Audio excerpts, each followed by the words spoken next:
நம்ம வீட்டில் முன்னாடி நாள் சாதம் மீந்து இருந்ததுன்னா அதை வேஸ்ட் பண்ணாமல் அதை வச்சு ஒரு சூப்பரான பிரேக்ஃபாஸ்ட் எப்படி செய்யுதுன்னு பார்க்கலாமா?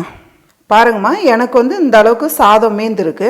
இந்த சாதம் நீங்கள் தண்ணி ஊற்றாமல் எடுத்து வச்சிட்டிங்கன்னா நம்ம காலையில் காலை உணவு சூப்பராக செஞ்சிடலாம். இட்லி தோசை மாவு இல்லைன்னா நம்ம கவலைப்பட வேண்டியதே இல்லை. இதை வச்சு நம்ம பிரேக்ஃபாஸ்ட்டாக செஞ்சுக்கலாம். அதே போல் ரைஸ் மீந்ததுன்னா நீங்கள் தண்ணி ஊற்றி வைக்காதீங்க, அப்படியே எடுத்து ஃப்ரிட்ஜில் வச்சுடுங்க, இல்லை வெளியில் கூட வச்சுடுங்க. இப்போ மிக்ஸி ஜார் வச்சுக்கலாமா? இந்த சாதம் இதில் மிக்ஸி ஜாரில் சேர்த்துக்கலாம். உங்களுக்கு எவ்வளோ சாதம் மீதி இருக்கோ அதுக்கேற்ற மாதிரி நீங்கள் செஞ்சுக்குங்க. இந்த சாதத்தை கூடவே கொஞ்சமாக தண்ணி சேர்த்துக்கலாம். தண்ணி சேர்த்து நல்லா நைஸாக அரைச்சி எடுத்துக்கலாம். பாருங்கம்மா, சாதம் இந்த அளவுக்கு அரைச்சி எடுத்துக்குங்க. ரொம்ப தண்ணியாக அரைக்கக்கூடாது. இந்த அளவுக்கு நல்லா நைஸாக அரைச்சி எடுத்துக்கணும். இப்போ இது ஒரு பவுலில் சேர்த்துக்கலாம்.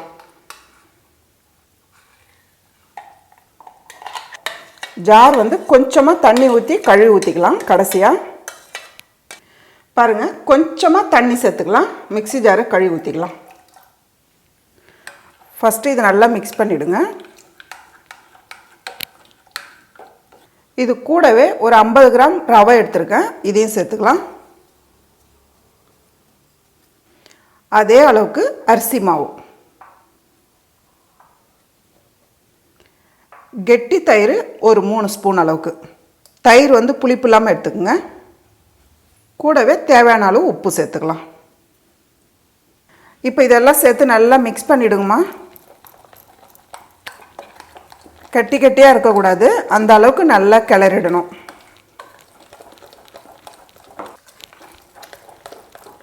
தண்ணி சேர்க்கறதுக்கு முன்னே நல்லா கிளறிடுங்க.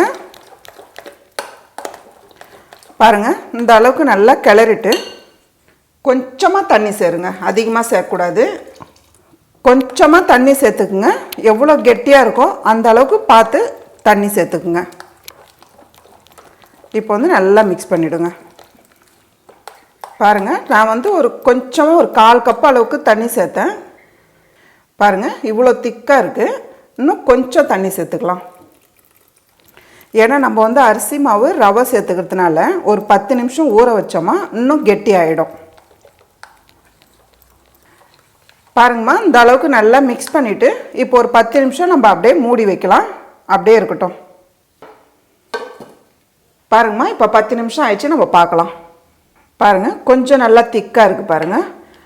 ஏன்னா ரவை நல்லா ஊறும், அதனால தான் 10 நிமிஷம் ஊற வச்சா தோசை நல்லா சாஃப்டாக இருக்கும்.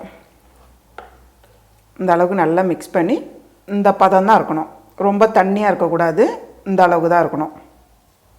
நான் ஒரு பெரிய வெங்காயம் எடுத்து பொடியை நறுக்கியிருக்கேன், இதை சேர்த்துக்கலாம். 2 பச்சை மிளகா பொடியை நறுக்குனது, இதையும் சேர்த்துக்கலாம். உங்களுக்கு பச்சை மிளகா காரம் கம்மியாக வேணும்னா ஒரு பச்சை மிளகா சேர்த்துக்குங்க. 1/2 ஸ்பூன் அளவுக்கு ஜீரகம் சேர்த்துக்கலாம். பொடியை நறுக்கின கொத்தமல்லி. கொத்தமல்லி நல்லா பொடியை நறுக்கிடுங்கம்மா. இப்போ இதெல்லாம் சேர்த்துட்டு நல்லா மிக்ஸ் பண்ணிவிடுங்க. இப்போ இதை நல்லா மிக்ஸ் பண்ணிவிட்டு இதில் நம்ம தாளிப்பு வேணுன்னா கூட சேர்த்துக்கலாம். கடலைப்பருப்பு, உளுந்தம்பருப்பு, கடுகு இதெல்லாம் தாளித்து சேர்த்துக்கலாம். இல்லைன்னா நம்ம அப்படியே கூட ஊற்றலாம். நான் அப்படியே தான் செய்ய போகிறேன், தாளிப்பு சேர்க்க போகிறதில்ல. பாருங்கள், கரண்டி கொஞ்சம் பெரிய கரண்டியாக இருந்தால் நீங்கள் ஒரே கரண்டி மாவு சேர்த்துக்கலாம். இல்லை குட்டி கரண்டியாக இருந்தால் 2 கரண்டி மாவு சேர்த்துக்குங்க. நான் ஒரு கரண்டி தான் சேர்க்க போகிறேன். ஏன்னா பெரிய கரண்டின்றதுனால நான் ஒரு கரண்டி மாவு தான் எடுக்கிறேன். இப்படி நடுவில் சேர்த்துட்டு இந்த தோசை கொஞ்சம் திக்காக தான் வரணும், மெலிசாக வரக்கூடாது. அடுப்பு தீ ஃபாஸ்ட்டாக வைக்காதீங்கம்மா, ஸ்லோவாக வச்சுடுங்க. அப்போ தான் நல்லா செவந்து வரும். மேலவே எண்ணெய் சேர்த்துருங்க. எண்ணெய் தேவைப்பட்டால் எண்ணெய் சேர்த்துக்குங்க, இல்லைன்னா நெய் கூட சேர்த்துக்கலாம். ரொம்ப நல்லாயிருக்கும், குழந்தைங்களுக்கு ரொம்ப பிடிக்கும் நெய் சேர்த்தா. நம்ம மூடி வச்சோமா மேலே டக்குன்னு வெந்து வந்துடும். அதனால் ஒரு மூடி எடுத்து இப்படி மூடிடுங்க. பாருங்கள், நம்ம 2 நிமிஷம் மூடி வச்சுருக்கோம். 2லேருந்து ஒரு 1.5 நிமிஷம் மூடினா போதும். இது போல் நல்லா புள்ளி புள்ளியாக பபிள்ஸ் வரும். இப்போ திருப்பும் போது பார்த்து திருப்புங்க, ஏன்னா நல்லா சாஃப்டாக இருக்கும் இந்த தோசை. இப்படி சுற்றி எடுத்துருங்க.